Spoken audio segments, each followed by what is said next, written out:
pontualmente 19 horas. Vamos dar início ao nosso curso de farmácia comunitária online. Serão 4 eventos, né? 4 palestras que vão acontecer nesse mês de setembro. E a gente vai iniciar hoje, né? Hoje, dia 3 de setembro, nós iniciaremos o nosso curso de farmácia comunitária online.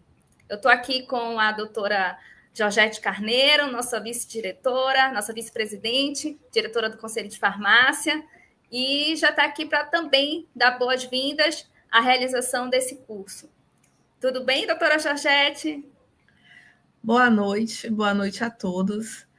Primeiramente, eu gostaria de agradecer ao recorde de inscrição do nosso curso, mais um curso online, com uma grade pensada e voltada para a farmácia comunitária, que é um eixo da nossa profissão farmacêutica tão importante, tão necessária. A farmácia comunitária, ela sempre é o serviço de saúde que está mais acessível à população, e o único profissional de saúde capacitado para esse atendimento somos nós, profissionais farmacêuticos. Então, agradecer a inscrição de todos os colegas farmacêuticos, os futuros colegas, estudantes, acadêmicos, por mais esse momento dessa troca de conhecimento.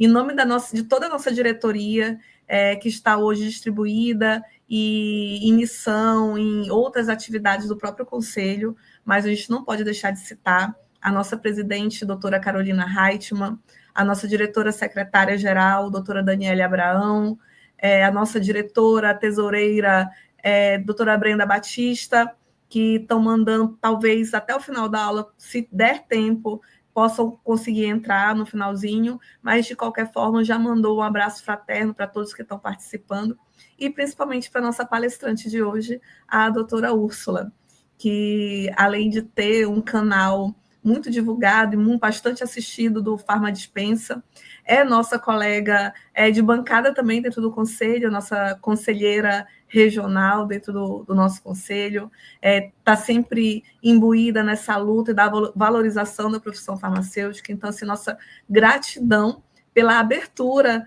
desse nosso curso de farmácia comunitária, por estar presente aqui conosco. Agradecer mais uma vez a parceria do nosso Conselho Federal de Farmácia, em nome do Dr. Walter Jorge João, que é o nosso presidente do Conselho Federal, nosso conselheiro federal, representante do Estado do Pará, junto com o Dr. Pedro Júnior, que é o nosso representante também, como conselheiro federal suplente, e sempre colocar que as entidades, as autarquias, sempre juntas, tentando lutar em cada dia mais em prol da nossa classe, em prol de melhores dias, melhores condições. Inclusive, nesse momento, a doutora Carol e a doutora Brenda estão no Ministério Público nesta defesa. Estamos todos os dias trabalhando para que a gente possa fortalecer, de alguma forma, essa nossa profissão. É claro que é uma diretoria composta por 4 mulheres humanas que podem cometer erro, mas que sempre estará lutando e fazendo o melhor para que a gente possa lograr êxito nessa caminhada. Úrsula, assim, nosso carinho enorme. Então, receba o abraço também de toda a nossa diretoria por estar conosco hoje, não só aqui no curso, mas de mãos dadas em toda essa luta. Então, assim, mais uma vez, obrigada pela participação e aproveitem muito, façam perguntas, usem o chat para fazer as perguntas. As perguntas, elas vão ficar todas salvas no final da apresentação da doutora Úrsula. A doutora Roberta, ela vai conduzir as perguntas, vai conduzir todas as dúvidas que tiverem. Então, não deixe para o final, está surgindo dúvida, vai colocando no chat, que no finalzinho todas as dúvidas serão tiradas. Roberta, obrigada também por estar conduzindo mais um evento do nosso conselho, e aproveitem. Úrsula, mais uma vez, seja bem-vinda. Isso, obrigada, pessoal. doutora Georgette. A gente vai estar hoje com a Úrsula, mas eu já quero reiterar o convite, né, para que estejam conosco nos próximos eventos. No dia 10 de setembro, nós vamos ter o Tiago de Mello, dia 17 de setembro, Milena Quimelo, e encerrando com o Dr. Juarez, tá? Então, são muitos assuntos: interações medicamentosas, intercambiabilidade, gestão farmacêutica, né? Todos ligados, como a doutora Georgette colocou, a esse universo da farmácia comunitária, que é de grande importância com uma especialidade farmacêutica. E hoje a gente já começa com a doutora Úrsula, com a palestra Farmácias e Drogarias, o papel do farmacêutico no combate à desinformação. A desinformação, ela está sempre em todos os lugares, e a doutora Úrsula agora vai trazer muita informação para a gente aqui. Eu vou ler rapidamente o currículo dela. É farmacêutica clínica, criadora do perfil Farmadispensa, que eu já peço para que os colegas já sigam, @Farmadispensa, com foco em educação e saúde e valorização farmacêutica. Tem especialização em atenção farmacêutica e farmácia clínica, nutracêuticos e suplementação na prática clínica, farmacologia clínica, é mestranda do programa de pós-graduação em assistência farmacêutica, com muita experiência na farmácia comunitária, e é nossa conselheira regional. Então, eu dou boas-vindas à doutora Úrsula. Fique à vontade para esse tema aí, que é o combate à desinformação. Obrigada, doutora Georgette, obrigada, Roberta, por estar aqui estreando, né, esse mês de setembro com esses cursos maravilhosos. E eu fico muito feliz, né, por poder estar participando e poder também passar um pouco do meu conhecimento na questão da drogaria e da informação, né, e como o farmacêutico ele pode estar atuando para tentar combater essa desinformação. Então, vou começar aqui, pessoal, colocando aqui o slide, tá? Isa, por favor. Perfeito. Gente, aqui vamos iniciar falando do que seria os tipos de desinformação, né? A desinformação, ela sempre leva à automedicação. Nós sempre sabemos disso, né? E quando a gente fala de automedicação, a automedicação é um certo cuidado que a gente tem com a gente mesmo. A automedicação é aquele cuidado que a gente vai tentar resolver com algum tipo de problema, uma forma de estar se cuidando, mas ela tem que estar vindo associada com uma orientação de um profissional da área da saúde. Inclusive, nós vamos enfatizar a participação do farmacêutico nessa orientação. Então, a automedicação em si, ela é uma forma de cuidado, mas muitas pessoas não sabem como é essa forma de autocuidado. Então, tem que ter uma posologia certa, tem que ter a forma certa de ser administrado, o horário certo, para a pessoa certa, para a idade certa. Então, tudo isso pode estar influenciando diretamente nesse erro na hora de se automedicar. E muitas pessoas, mais de 90% das pessoas, elas se automedicam. E aí isso gera um impacto negativo, por conta de que hoje em dia a gente vê que a influência das redes sociais é muito grande. Antes não se tinha tanto assim. E aí a gente percebeu que depois da pandemia, essa influência das redes sociais aumentou drasticamente. Por quê? Por conta desse momento que a gente viveu, foi um momento assim triste, né, e ao mesmo tempo desesperador, onde as pessoas queriam buscar soluções rápidas, né, num momento assim que muita gente estava necessitando de algum certo cuidado, que muitas vezes a gente não conseguia esse cuidado por conta do sistema de saúde em si, tanto o público quanto o privado, eles precisarem dar prioridade ao Covid, né?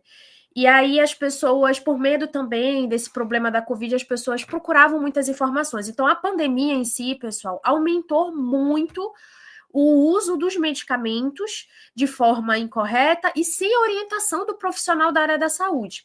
E aí eu deixei até um dado aqui, que a ONU, ela falou que a automedicação, ela pode matar até 10 milhões de pessoas até o ano de 2050. Então, esse é um dado importante que a ONU deixou para a gente, para servir como um alerta em como essa automedicação vem aumentando no decorrer dos anos. Então, o que é a automedicação? A automedicação, ela pode vir de várias formas.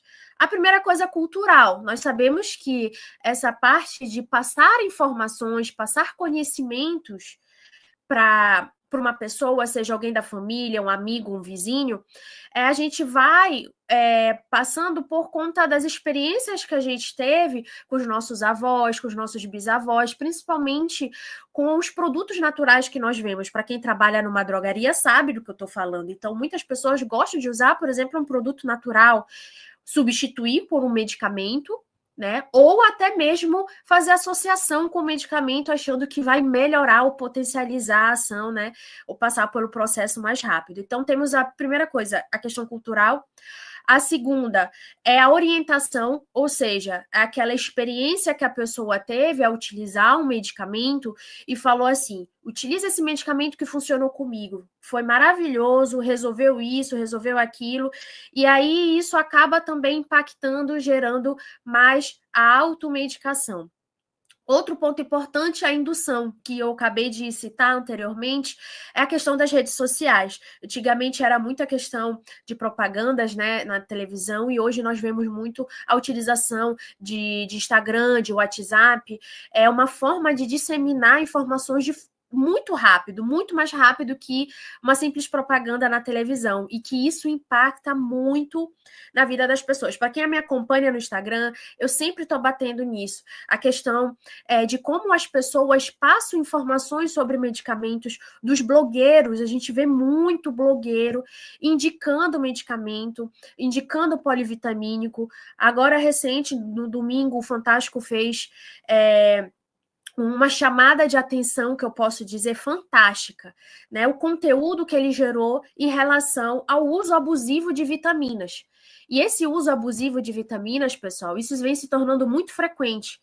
E é muito perigoso, porque as pessoas não têm a percepção de que o excesso de vitamina também faz mal. Então, elas utilizam de forma indiscriminada, e isso também aumentou muito depois desse processo todo que nós passamos da pandemia. Eu tenho, por exemplo, um tio meu que desde a pandemia, desde 2020, pessoal, já faz 5 anos. Então, desde 2020, ele já utiliza um polivitamínico chamado Vitergan Zinco.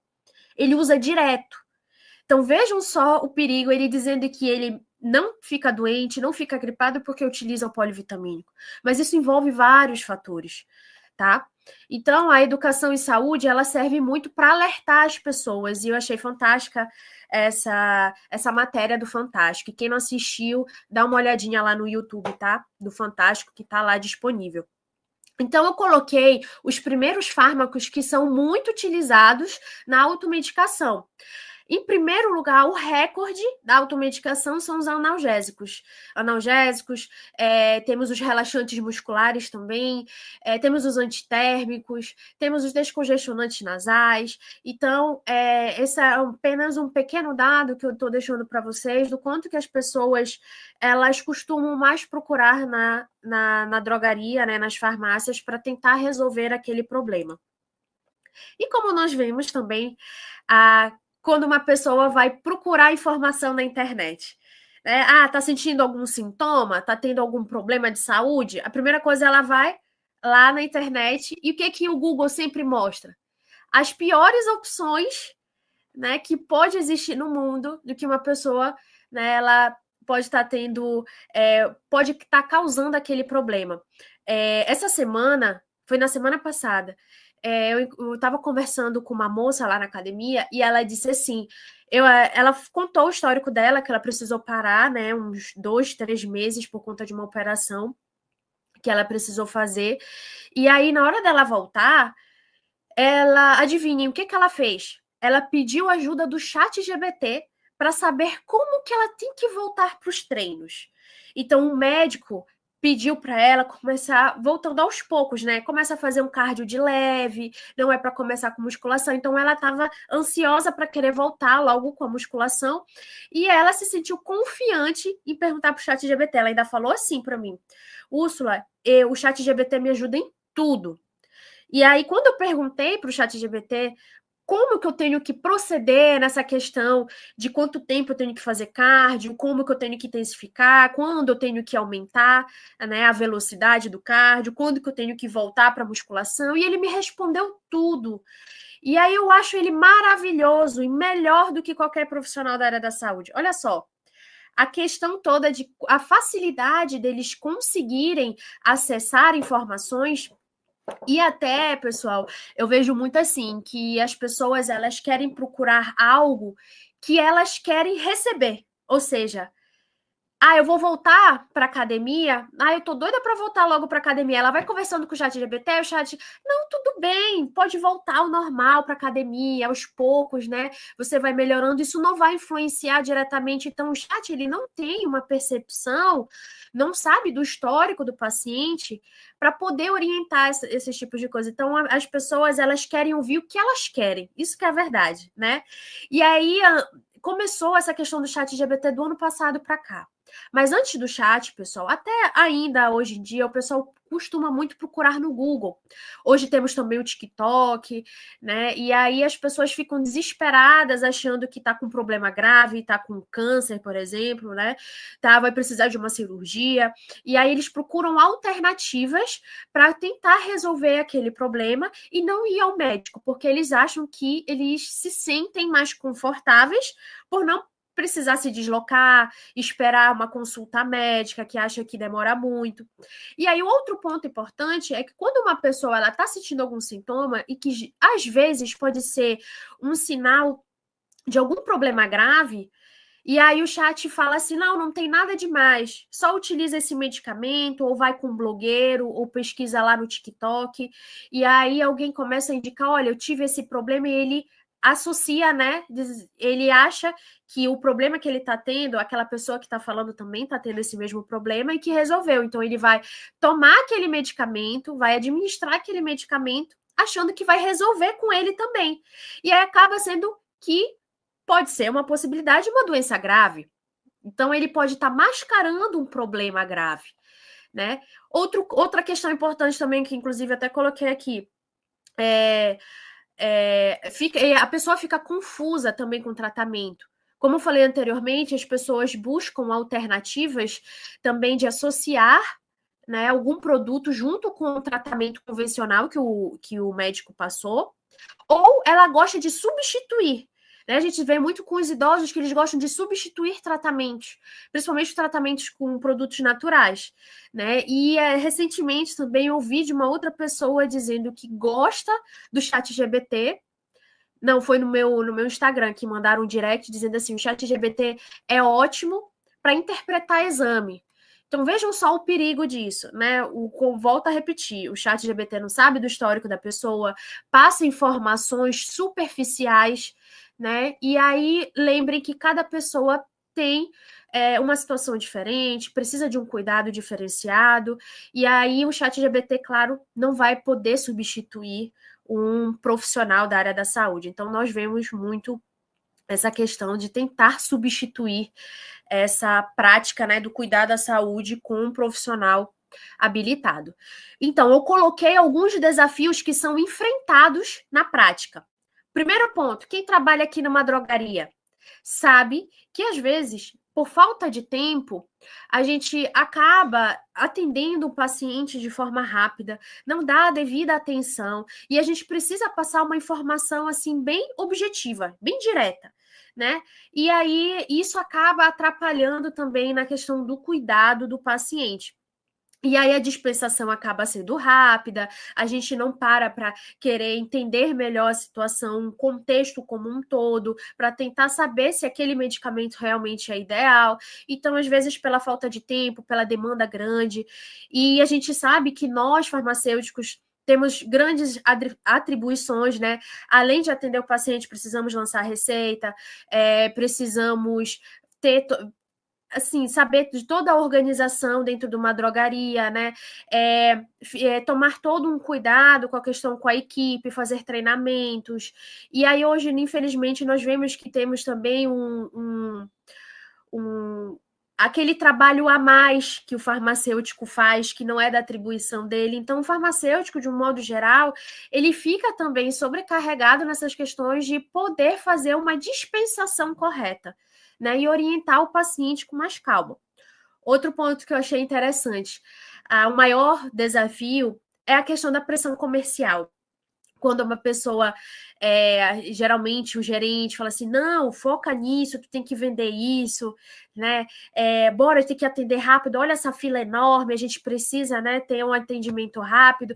Então, nessa parte do cuidado da saúde, infelizmente, a gente não tem, às vezes, esse controle, até por questão da própria pessoa, na prática do dia a dia, chega na farmácia e não tem, às vezes, essa questão de...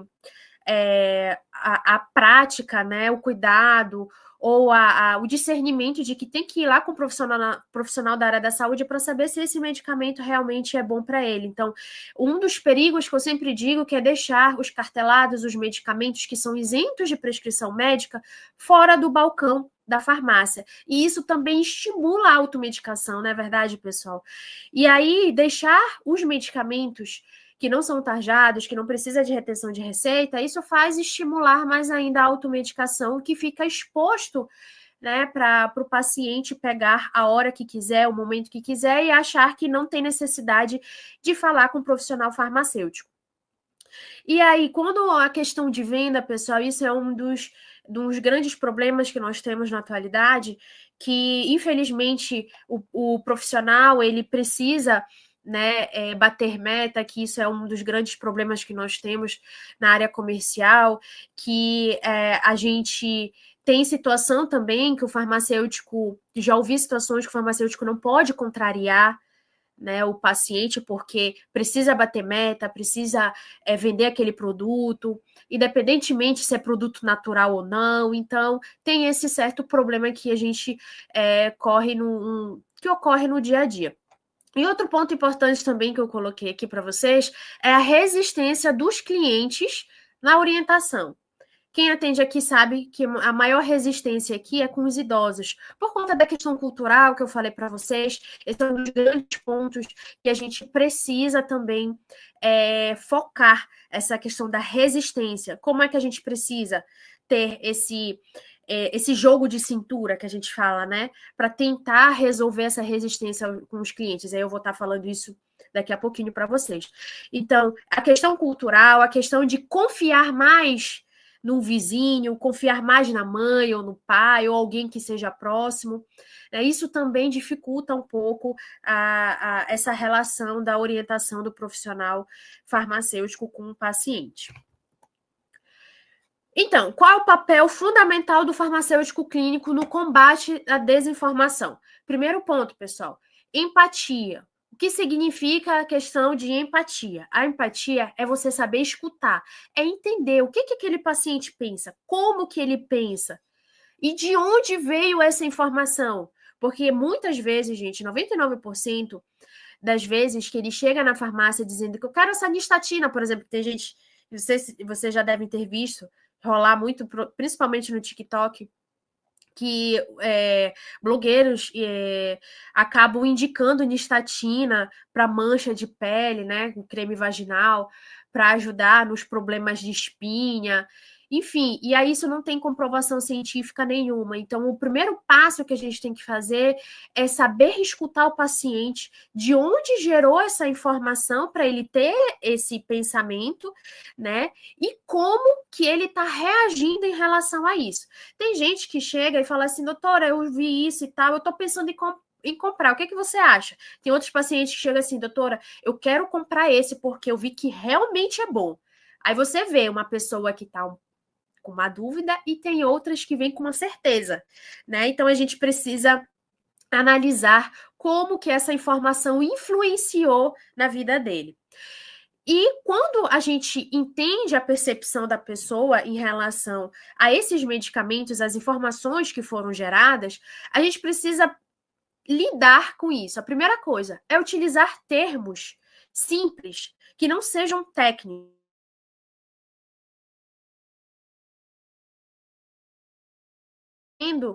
Uma orientação do que o que ele está tomando.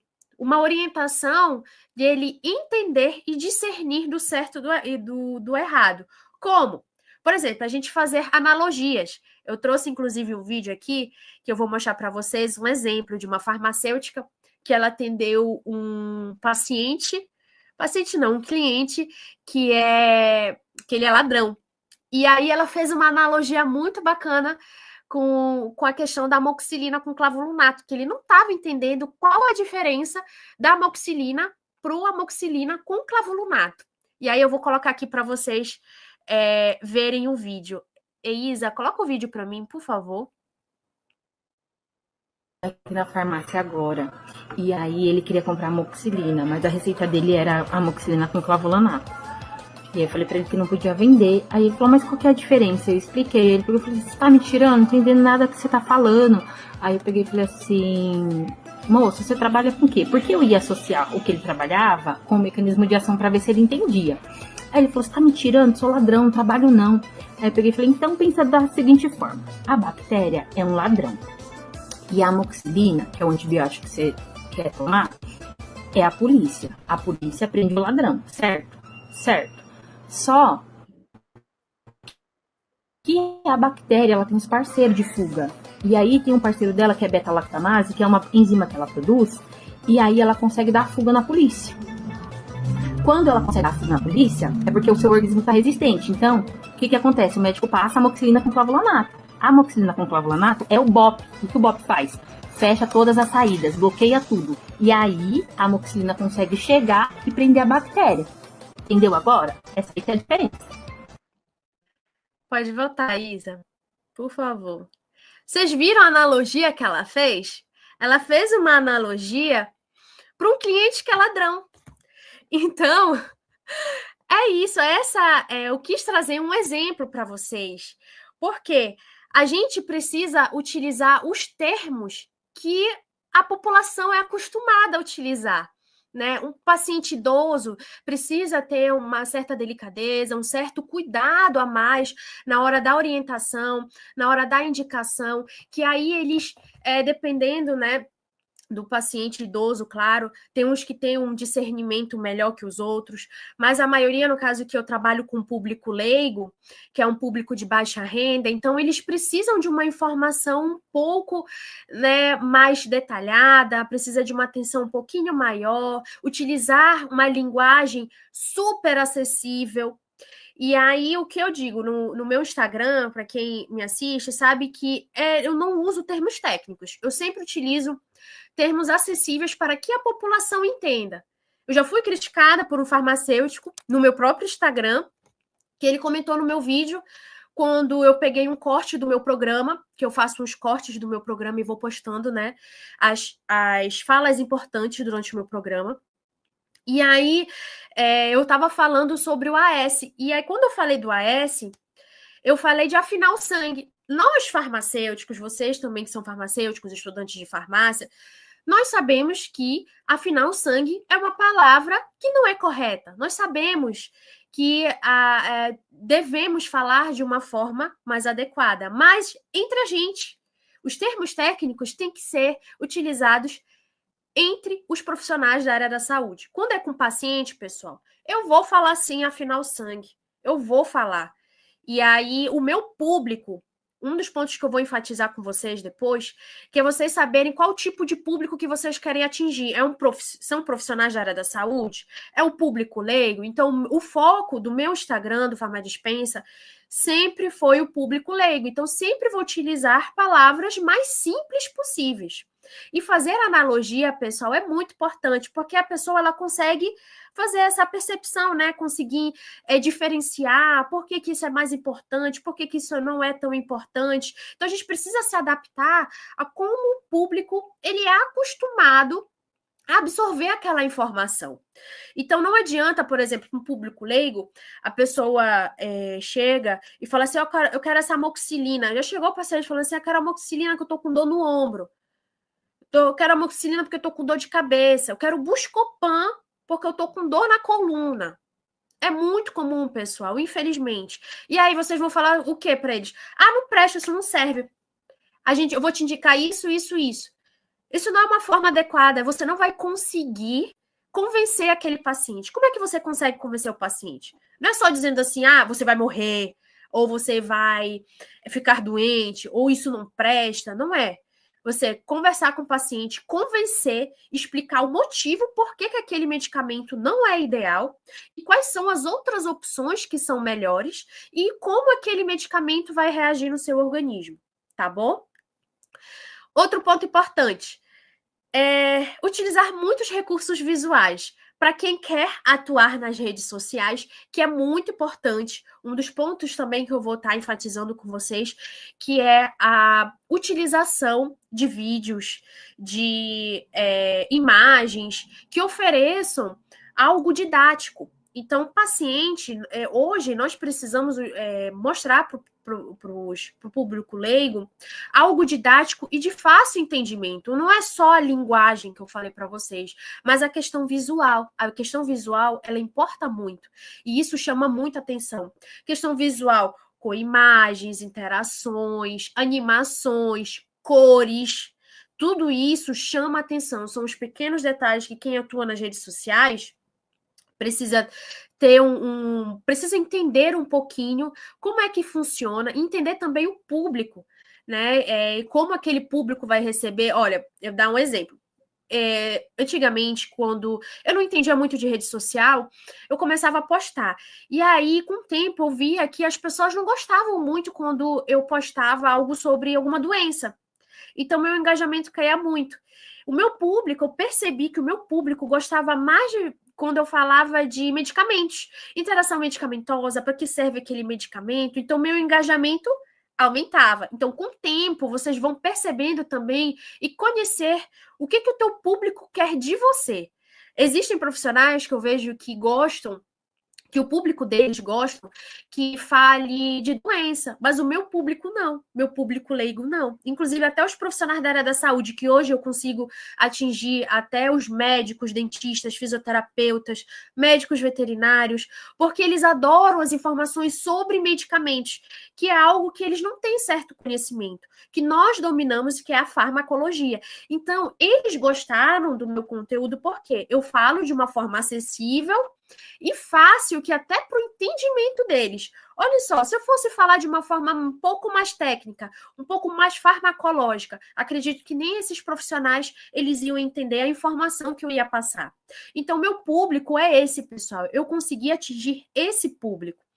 E aí, a questão das redes sociais é muito importante para a questão da educação em saúde, tá? Por conta dos desafios que eu mostrei para vocês aqui anteriormente, os nossos desafios enfrentados durante o nosso trabalho, dentro de uma drogaria, é muito recorrente, infelizmente. Então, temos uma outra opção para a gente conseguir combater essa desinformação, como indo nas redes sociais, tá bom? E aí, o que o público gosta muito? Vocês percebem que quando o público chega na farmácia, para quem trabalha na drogaria, eles falam assim, olha, o fulano de tal teve experiência com isso e ele se deu bem, mas o fulano de tal, ele teve experiência com esse medicamento e não se deu tão bem. Então, eu quero esse que o fulano gostou. Então, vejam, as pessoas elas vão trazer as experiências de outras. E aí, o que a gente faz nesse caso?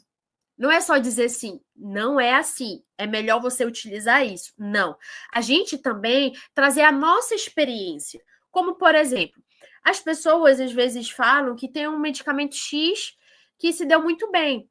E aí eu falo assim, legal, essa pessoa ela se deu bem com esse medicamento. Mas olha só, não quer dizer que você vá melhorar com ele. Porque a gente não sabe, o senhor sabe se tem alguma alergia a algum medicamento, alguma substância?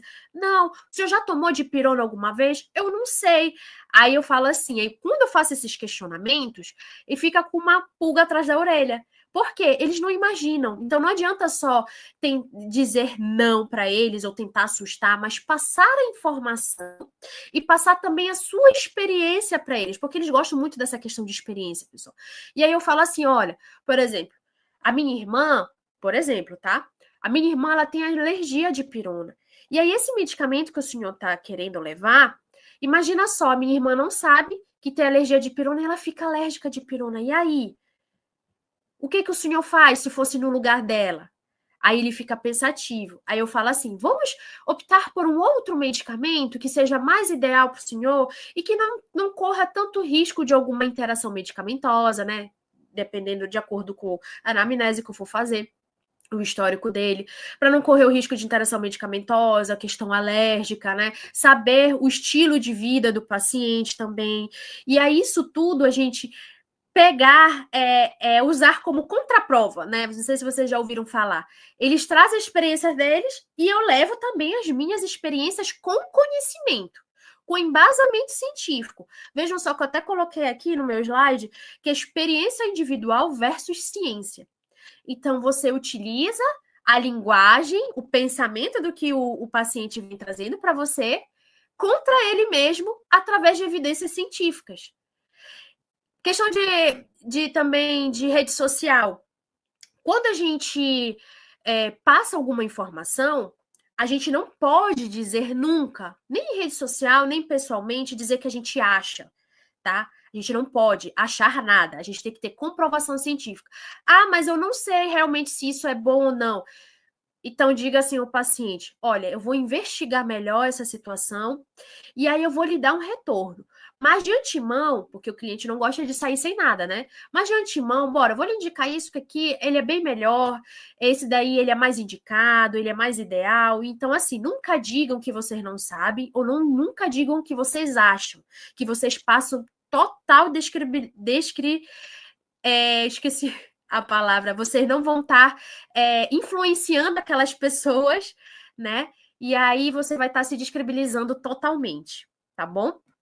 E aí o que acontece? Nessa questão de que a gente precisa passar a informação com embasamento científico, vocês já perceberam que os meus vídeos eu sempre falo, qualquer coisa que eu falo, eu coloco algum artigo científico, sempre tem alguma imagem comprovando o que eu falo.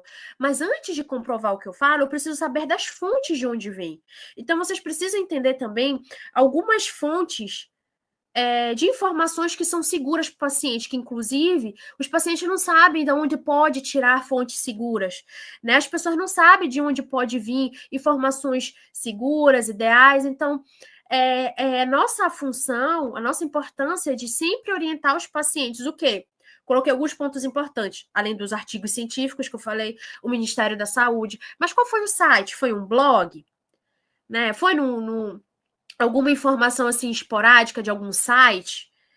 E aí, então a gente precisa orientar alguns pontos importantes. Ministério da Saúde, né? A Anvisa, o CRF e o CFF, são fontes confiáveis, né, com embasamento científico, e, claro, as sociedades médicas, Sociedade Brasileira de Endocrinologia, Sociedade Brasileira de Urologia. Então, até isso eu cito nas minhas postagens, tá? Não sei se vocês viram da minha postagem foi agora recente, sobre o uso da tadalafila no pré-treino, que está sendo muito comum. E eu vejo, nossa, tem muito novinho comprando tadalafila. E aí saiu também várias reportagens, várias informações, notícias sobre o uso indiscriminado da tadalafila. E aí o que eu falei? Eu expliquei, né, a importância de procurar o profissional da área da saúde, por que não deve ser administrado, né, e quais os problemas que pode gerar, qual a finalidade desse medicamento. E aí eu citei uma fonte confiável, como a Sociedade Brasileira de Medicina, né, da Endocrinologia, Urologia, desculpa. Urologia, tadalafila é urologia. E aí eu citei uma fonte de informação da Urologia, Sociedade Brasileira de Urologia, que ela fala quais são os riscos, os problemas de não entrar em contato com um profissional da área da saúde, claro, com um médico, né? E aí eu coloquei a postagem, mostrei a imagem da informação de onde eu tô tirando aquela informação que eu tô gerando para o público. Por quê? Passa mais credibilidade, pessoal. É credibilidade. Quando vocês mostram durante as suas postagens no Instagram, ou até mesmo postagens em qualquer lugar, né? Pode ser em vídeo ou por imagem, e até mesmo pessoalmente, é importante você mostrar pelo computador, pelo celular, dizer assim, olha, a Sociedade Brasileira de Urologia falou isso, então veja só a importância, né, de uma informação segura, você precisa ir atrás de informação segura. Então, incentivar a população e mostrar que precisa também analisar de onde vêm essas informações. Tá bom, pessoal? E aí, quando eu falo da gente criar conteúdos, isso vai mostrar mais visibilidade do profissional farmacêutico. Além da visibilidade, mais credibilidade, mais valorização do profissional farmacêutico. Porque quando eu iniciei o meu Instagram, em breve, esse mês ainda eu vou estar falando da minha trajetória no Instagram, né? Desde que eu iniciei em 2018, e aí eu vou estar falando de toda essa minha trajetória. Que quando eu iniciei, pessoal, eram muitos médicos, dentistas, eram mais médicos que utilizavam muito a rede social, o Instagram, no caso, e passavam informações muito técnicas. Então, até os próprios profissionais da área da saúde, que eu via nos comentários, que perguntavam, mas por que faz isso? Por que faz aquilo? Mas o que significa isso? E aí eles ficavam com dúvida. Aí, na época, eu falei assim, opa, então eu vou entrar aí para gerar informação para o meu público leigo, porque o público leigo, ele precisa entender. Não é só dizer assim, nossa, ele fala muito técnico, então ele é muito bom. Hoje em dia não é mais isso, pessoal, tá? E aí, conforme vai passando o tempo, as pessoas vão tendo mais credibilidade com você, as pessoas vão te valorizar mais por conta de que elas estão entendendo o que você está passando e mostrando da onde está vindo essas informações. E vocês precisam bater nessa tecla em dizer a importância de onde vem as informações, tá? Porque nós vivemos numa era de desinformação. E as redes sociais, pessoal, aproxima muito o público. Hoje eu tenho profissionais que moram nos... pacientes, né? Clientes, inclusive, que já vieram de outros estados.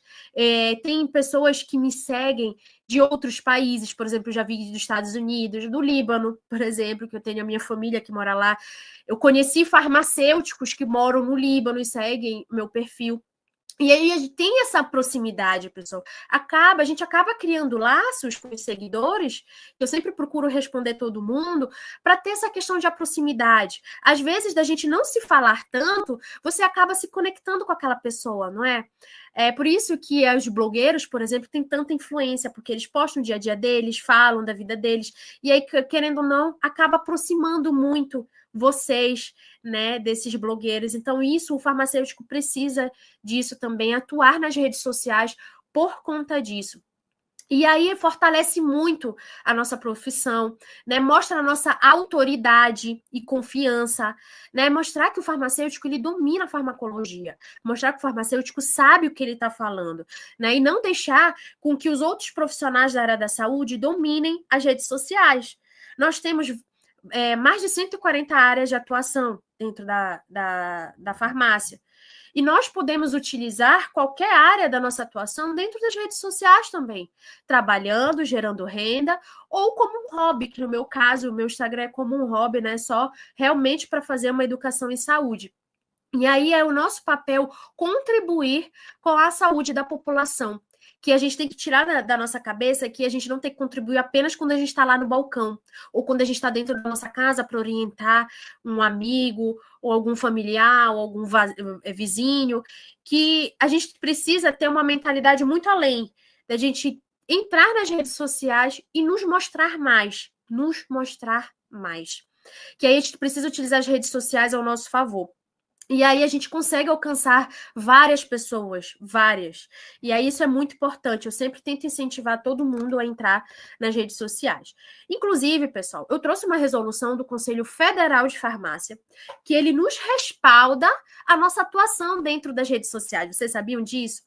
Então, o Conselho Federal de Farmácia, eu coloquei aqui, que é especificamente o artigo 12, que ele fala que o farmacêutico ele pode estar promovendo saúde e a segurança do paciente, divulgando informações através de embasamento, né, científico, através de evidências científicas. E aí, o que ele fala? Eu coloquei alguns pontos principais. Para quem quiser ler melhor, né, a resolução, deixei aí disponível. Mas eu coloquei alguns pontos principais que ele aborda. O que é permitido? Divulgar informações científicas e baseadas em evidência. O que eu falei para vocês? Sempre que vocês postarem alguma informação, falem com propriedade, né? Mostrem que vocês sabem, mas que tenha embasamento científico, tá bom? E eu sempre aconselho colocar, não sei editar vídeo, eu tenho vergonha de fazer vídeo, eu não sei como passar, né, esse tipo de informação, coloca na legenda, artigo tal, coloca as informações das fontes, tá bom? E sempre priorizem falando de onde veio aquela informação. Orientar a população sobre o uso racional de medicamentos e abordar temas de promoção de saúde e segurança do paciente. Olha só, como o CFF, ele está dando todo o embasamento para a gente, está atuando nas redes sociais. O que não é permitido, pessoal, fazer postagem com cunho promocional ou sensacionalista, que nós vemos muito isso, né, nas redes sociais. E aí, se vocês verem algum outro profissional da área da saúde, não só farmacêutico, denunciem, porque isso não é correto, isso vai contra, tá, o que é permitido. Utilizar as redes sociais para autopromoção comercial, divulgar informações sem respaldo científico ou fora dos limites legais da profissão, tá? Então vejam que até o que vem no nosso código de ética também, ele também está incluso na questão das redes sociais. Então nós precisamos ser éticos, tá? Já chegou propostas para mim, gente, de empresas, grandes empresas, em divulgar polivitamínicos, em fazer com que faça propaganda de polivitamínicos, de vitaminas, vitamina C, e claro que eu nunca vou aceitar isso. Isso, até mesmo antes de eu conhecer essa resolução, isso vai contra os meus princípios éticos, né? Então, o que eu vou querer defender? Eu preciso defender algo que vá ajudar a população e não pensar na questão financeira, né? E aí, sempre quando alguém, né, quem quiser entrar nas mídias sociais e vocês crescerem, se Deus quiser, eu quero que todo mundo cresça nas redes sociais, eu quero que o farmacêutico apareça nas redes sociais para desmistificar, inclusive até outros profissionais da área da saúde. Quem me acompanha nas redes sociais, eu bato muito, sabe que eu falo muito isso nos meus stories. Inclusive, teve uma médica, né, que falou, olha o que aconteceu com uma tia minha. Ela entrou em contato comigo, hoje é quarta, ela entrou em contato comigo na segunda-feira, ela me mandou um áudio, ela queria fazer um tratamento para verme, me pediu 5 caixas de albendazol, que cada caixa vinha só um comprimido, né? Ela queria um tratamento para 5 dias, e que ela falou que ela viu uma médica, uma profissional, gente, uma médica dizendo que precisa tomar o albendazol quando tiver lua cheia, porque a lua cheia acaba também combatendo, ao utilizar o medicamento, acaba combatendo também os ovos dos vermes. Então, olha essa desinformação. De que embasamento científico ela gerou essa informação. Então, pelo fato do status do profissional da área da saúde, acaba gerando uma informação que o público acaba acreditando por ser um médico. Vocês entenderam? Então, não quer dizer que é um profissional, infelizmente, pessoal, eu fico muito triste. Fora outras coisas que eu abordei no Instagram esses dias, essa questão da minha tia eu ainda não abordei, eu vou abordar esses dias lá no Instagram, mas eu já abordei outras questões também no meu Instagram sobre desmistificar a questão dos medicamentos genéricos, que eu falei muito disso também, que eles indicam o medicamento original, achando que é original, sendo que todos os medicamentos são originais, tá, pessoal? Acaba indicando o medicamento original, achando que é referência, mas é similar. E os profissionais da área da saúde não sabem. Então, até isso, eles geram desinformação. Em que embasamento científico eles passam essas informações? Não sabemos. Mas por trás a gente sabe, né, gente? Infelizmente, muitos profissionais da área da saúde vão atrás de lucro. E não vai atrás de informação. Tem profissionais que eu acredito que sabem, né? No fundo sabe que presta, mas por conta do lucro, infelizmente, né, acaba passando por cima dos seus princípios éticos. E isso eu venho trazer para vocês para que isso não aconteça.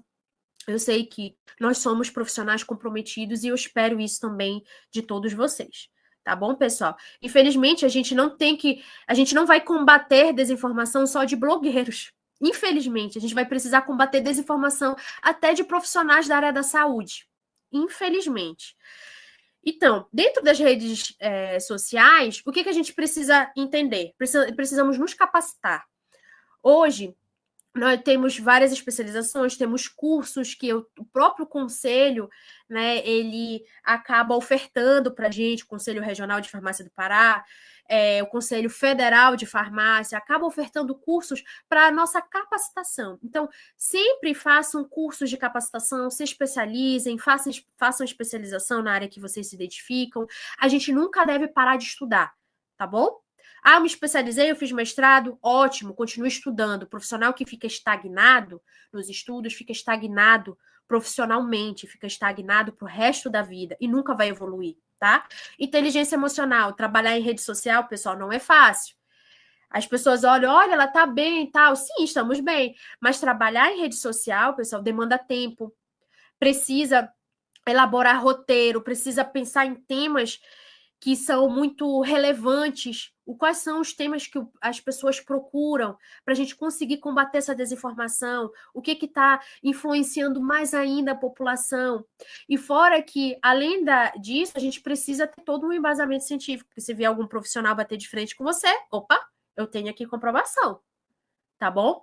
Então, inteligência emocional, pessoal, é você saber se organizar, é você saber que nem sempre você vai estar bem, nem sempre você está motivado a criar conteúdo. E isso, independentemente do que for, vocês precisam, para quem quer atuar nas redes sociais, vocês precisam entender que vocês precisam ter disciplina. É que nem o exercício físico. Eu vou para academia, porque me acompanha sabe. Não é todo dia que eu tô feliz, que eu tô disposta. Tem dias que eu vou no pique, mas tem dias que eu não vou. A gente tem disciplina, tá bom? Evitar procrastinação. Procrastinação é muito comum. Então, quanto mais a gente procrastina, mais a gente vai adiar as coisas, mais a gente não vai conseguir gerar conteúdo. A gente vai empurrando com a barriga. Então, quem atua nas redes sociais precisa também ter essa rotina, né? Independentemente se está feliz, triste, se está cansado, se está disposto. Então, a gente tem que colocar em prática tudo aquilo que a gente precisa gerar dentro do conteúdo nas redes sociais. Como eu falei para vocês também, linguagem do público, qual o público que vocês querem atingir, então tomem muito cuidado com a linguagem que vocês vão abordar, de acordo com cada público. Informações científicas e baseadas em evidências, tá? É um ponto também que a gente bateu aqui. E a resolução do CFF, que dá o nosso embasamento, né, que para a gente atuar nas redes sociais. Então, não é só atuar de qualquer forma, não. Tá bom? Então, tomem cuidado com o que vocês vão gerar de informação, até para não desvalorizar o profissional farmacêutico, porque de graça nós já desvalorizam a gente, né? Então, a gente precisa ter todo um suporte, todo um entendimento de como a gente vai passar toda essa informação. E não falo só de rede social, eu falo assim no nosso dia a dia também, normalmente, tá bom? Nós precisamos nos valorizar. E aí, para a gente finalizar, eu coloquei alguns pilares do conteúdo que são muito importantes, que é inspirar. Nós precisamos inspirar farmacêuticos, nós precisamos inspirar os acadêmicos, para quem está ainda estudando no curso de farmácia.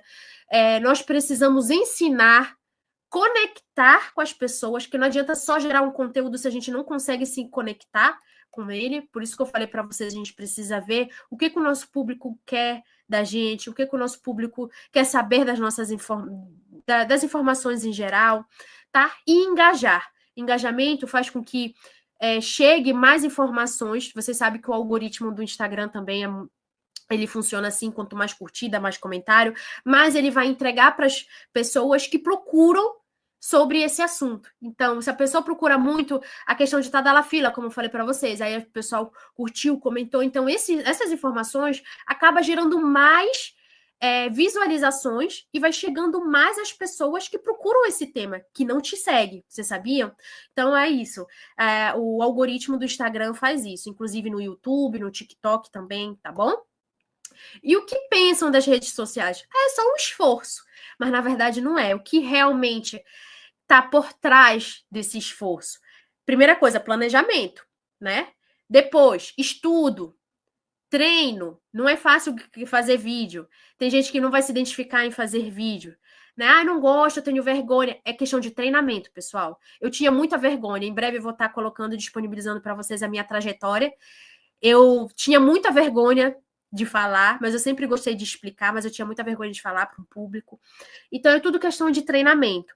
Você precisa De motivação. Precisamos de motivação, mas não esperem só da motivação, vocês precisam ter disciplina. E técnica. Com o tempo vocês vão adquirindo técnica, experiência, né? Vão fazendo tudo do jeitinho de vocês. Nunca se comparem, pessoal. A forma que eu passo informação, a informação também é passada por outros profissionais da área da saúde, mas de outra forma. Cada um tem o seu jeito, né, de gerar informação. Então, com o tempo, vocês vão adquirindo técnica do jeitinho de vocês, tá? E obrigada, pessoal.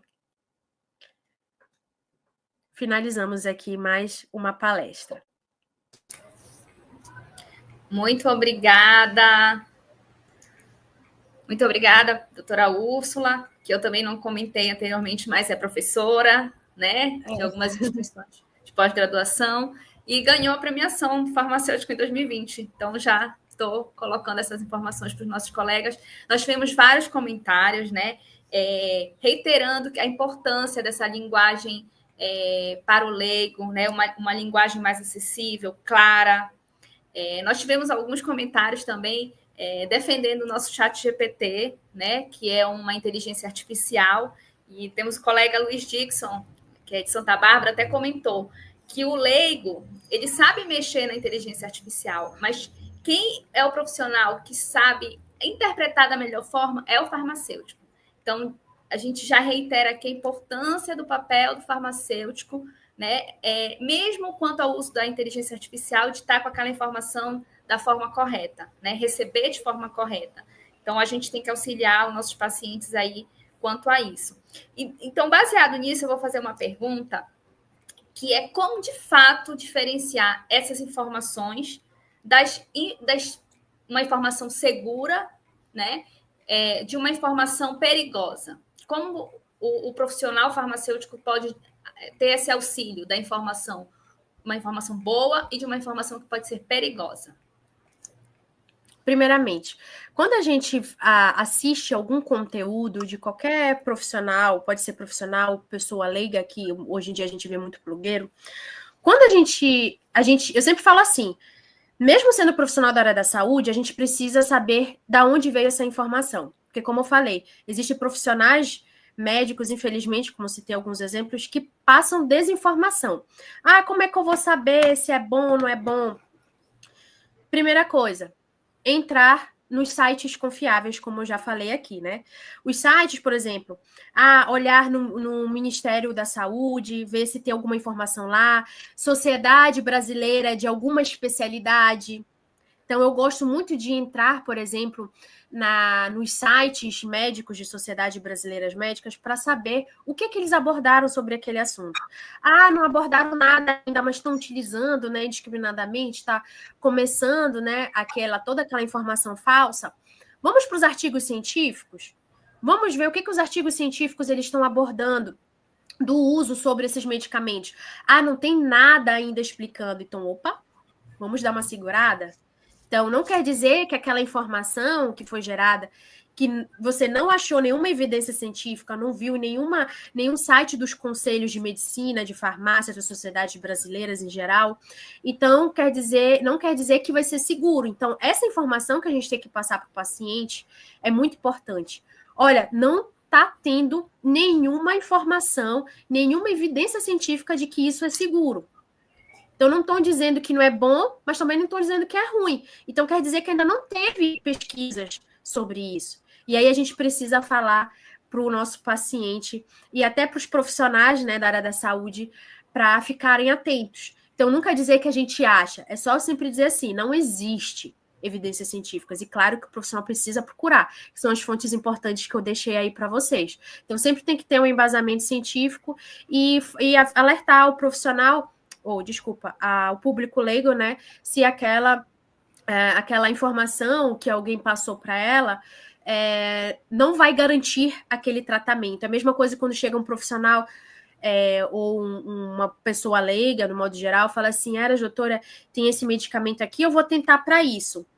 Tudo bem, não é você vir condenar, né, como eu falei, a gente precisa deixar aquela pulga atrás da orelha. Você quer levar? Leva. Às vezes, quando o paciente insiste muito, né, se quiser levar, leva, mas eu não vou te garantir. Mas você vai estar jogando seu dinheiro fora. Quando tu mexe no bolso da pessoa, rapidinho, né? Então a gente precisa ter essa tática no dia a dia para a gente conseguir combater essa desinformação.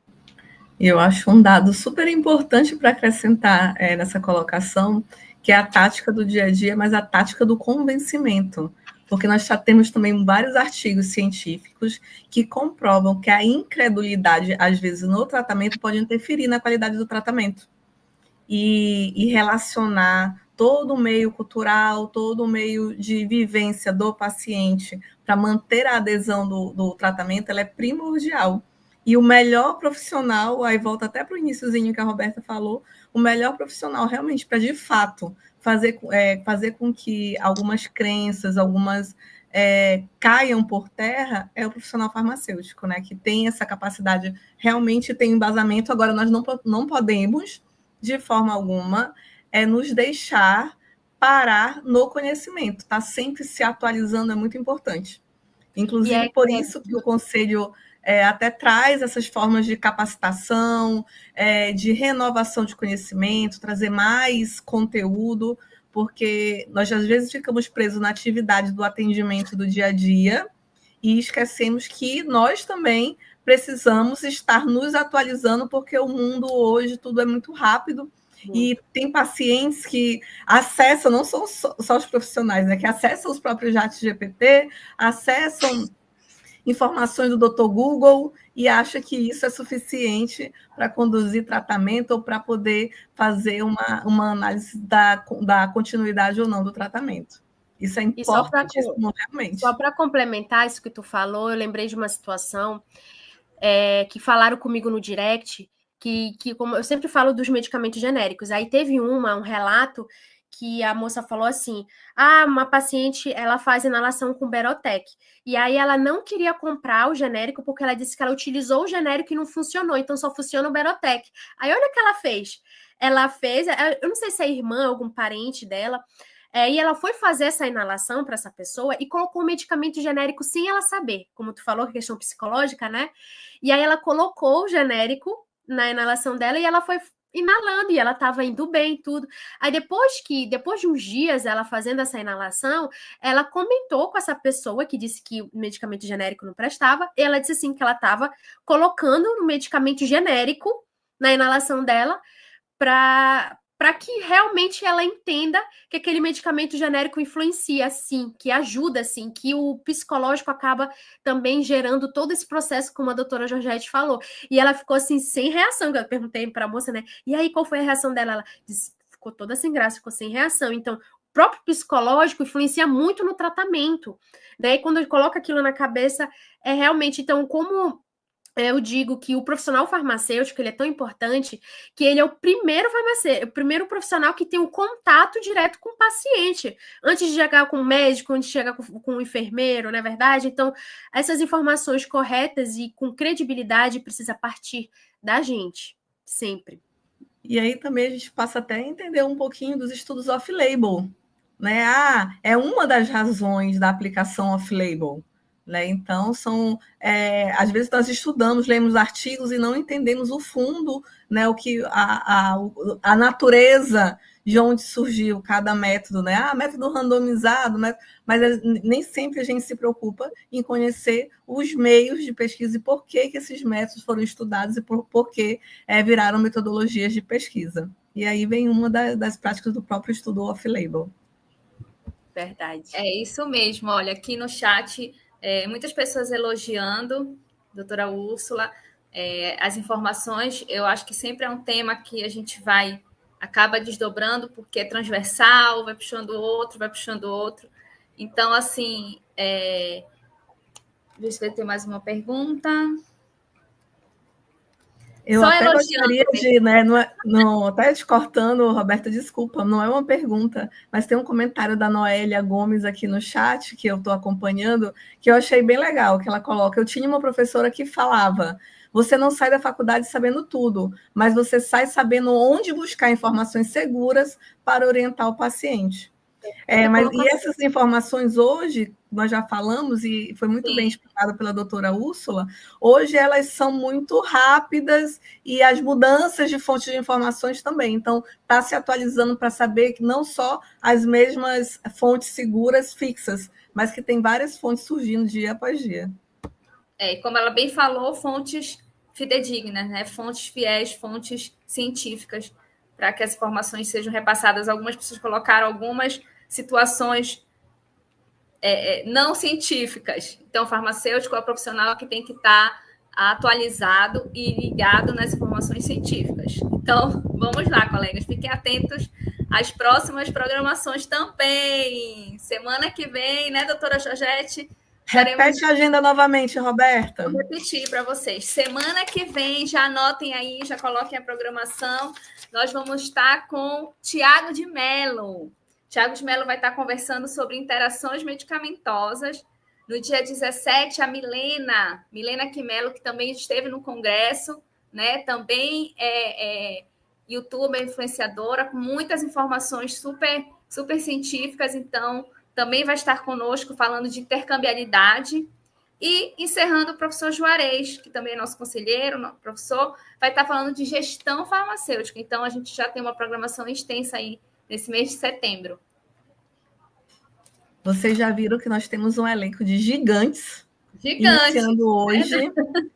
A abertura não poderia deixar de ser tão muito bem representada. Obrigada, doutora Úrsula, mais uma vez, por essa troca de informações, de conhecimento, de atualização. Obrigada por estar presente conosco, trazendo todas as informações.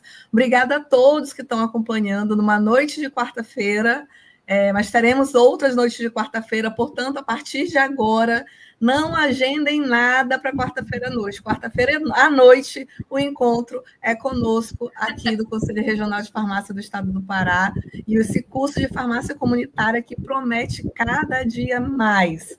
Então, não percam, marquem na agenda, não deixem qualquer outra programação para antes ou depois, mas a quarta-feira já está comprometida aqui conosco. Úrsula, só gratidão, nosso coração. Então, mais uma vez, em nome de toda a nossa diretoria, da doutora Carol, doutora Úrsula, da doutora Dani, da doutora Brenda, obrigada de todo o nosso coração. Obrigada, Roberta, também pela condução. Pessoal, qualquer outra dúvida, podem ainda colocar nas nossas páginas do Instagram. Quem ainda não segue, sigam, podem mandar, que a gente vai deixar, para quem está inscrito no site, a aula ainda vai ficar por uma semana online, não é isso, Roberta? Só para... Isso, está online. Para quem não conseguiu assistir, mas está inscrito, mas a frequência durante a aula, ao vivo, ela é necessária para poder gerar o certificado no final de todo o curso. Exatamente. Então, não deixe de assinar a frequência e podem perder nenhum dia. Exatamente, doutora. A gente quer agradecer a Úrsula, agradecer a entrada da diretoria, da doutora Georgette, né, em nome também de todas as diretoras, e dizer que a lista de frequência está aqui para vocês assinarem, para receber o certificado, tá? Enquanto estiver acontecendo a aula, a gente está com a lista, então tem um tempinho ainda aqui, aproveitem e sigam a doutora Úrsula, né, doutora Úrsula Farma Dispensa. Sim, gente, me sigam lá, Farma Dispensa, e eu agradeço muito, tá?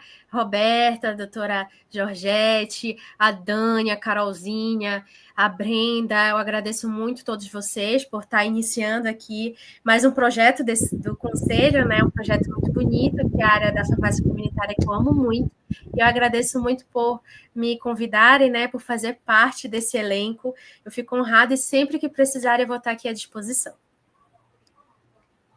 Então é isso. Tchau, gente. Até a próxima. Tchau, gente. Boa noite. Até semana que vem.